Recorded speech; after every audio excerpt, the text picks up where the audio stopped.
Hi there everyone, welcome back. My name is Chris. This channel we do a lot of watercolor as well as other media. So I thought that for today I will talk about and share my thoughts about the Strathmore 500 series with Mixed Media Journal. I had this journal for about 2 months now, and I have done sketches using Posca pens, watercolor, acrylic wash, and some water-based markers. So far, I've been liking the journal a lot. I think that the term mixed media really applies to this journal. I have some other sketchbooks that claim to be mixed media, but they don't really work that well with a lot of materials. So I'm going to show you some of the sketches that I've done and talk a little bit more about my experience with this journal and what I think. So there's a couple things that you need to know about this journal. The first thing is that it's a 90-pound paper. It is 100% cotton. The dimensions will be about 8 inches by 10. It has 32 sheets, so that's about 64 pages, and it is a soft cover.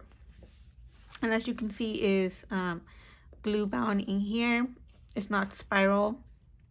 Now, personally, I'm not used to this type of sketchbooks. I'm used to more spiral bound sketchbooks. I really like this type more than I do the soft cover. But the journal is not bad. It took me a while to get used to it, but once I did, I really love this paper. I really appreciate that it's 100% cotton. It's really hard to find journals that are 100% cotton. So I was very happy that this journal is 100% cotton. Now it is 90 pounds. I do a lot of watercolor, and I tend to do a lot of wet on wet, very heavy washes. So I was a little concerned about how that was going to affect my work using this journal that is 90 pound. Usually I use 140 pound watercolor paper. So let me show you some of the sketches that I've done. So the first one here, I did this sketch using some tumble markers.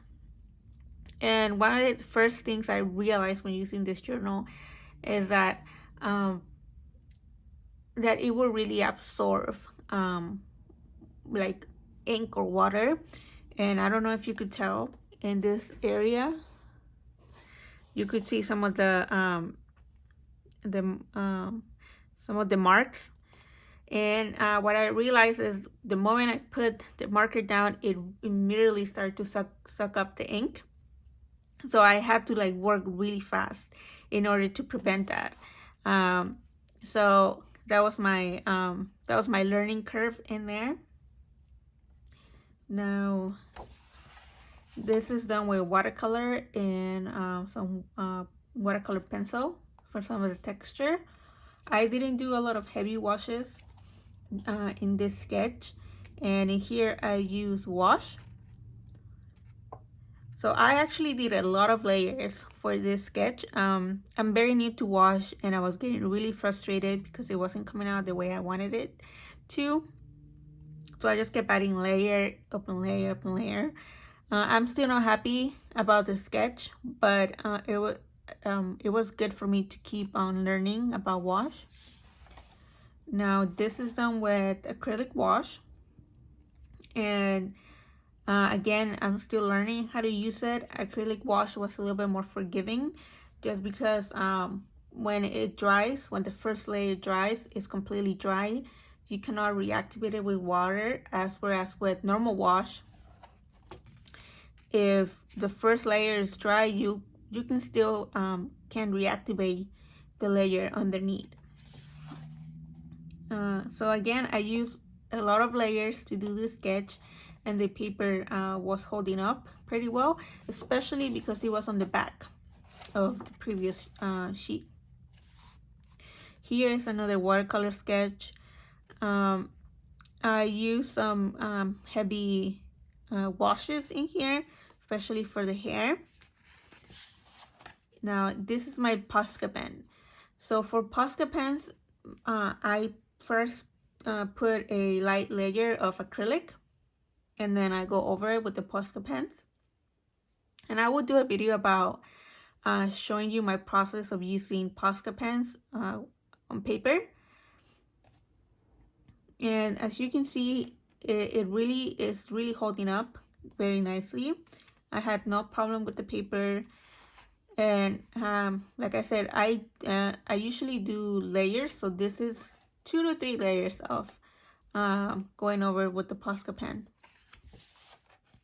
Here's another Posca pen, and then here's another watercolor.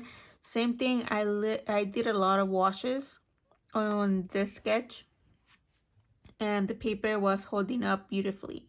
You do get a little bit of warping, but it's not as I don't think it's as bad considering it's a 90-pound paper.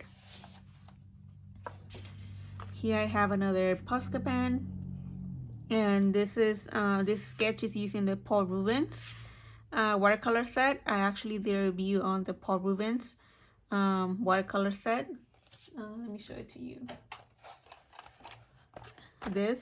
So I use this Paul Rubens to do this sketch. I will link the video so you could go and watch it if you're interested in this Paul Rubens set. And for this, it wasn't a lot of heavy wash, but I was still using quite a bit of water. And then this is the last sketch that I did. This is a self-portrait. And for this one, I was using a lot of water, especially on the hair. And as you can see, like I said, very little warping. The paint really, because it's 100% cotton, the paint really, the paper really absorbs the water very well. It's not sitting on top. Now, one of my main issues, like I said, is the soft cover, but it took me a while to get used to it. Now I don't really mind it. And the other thing that I would recommend is that you should only use the front. Painting wise, there's no issue of you using front and back of the paper. The paper will still be very good. The only thing that I see is that and I'm not sure if that's my fault or the way I'm doing my sketches, but there's a lot of transfer. So for example, here, this got transferred to here. Same thing, this paint got transferred here to the hair and a little bit on the forehead. Some of the same thing in here, some of the pigment gets transferred. So I'm not sure if it's because maybe when I'm painting I put a lot of pressure or whatnot, but I will just for me personally, moving forward, I will only be using this side of the paper. I'm not gonna use front and back anymore because I don't want my sketches to keep getting contaminated by the other sketches.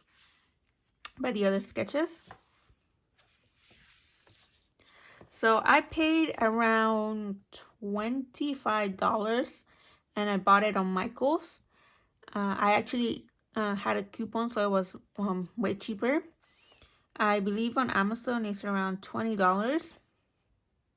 So I would definitely shop around, see where you will get the better deal. But if you're interested in trying out this journal, I would definitely recommend it.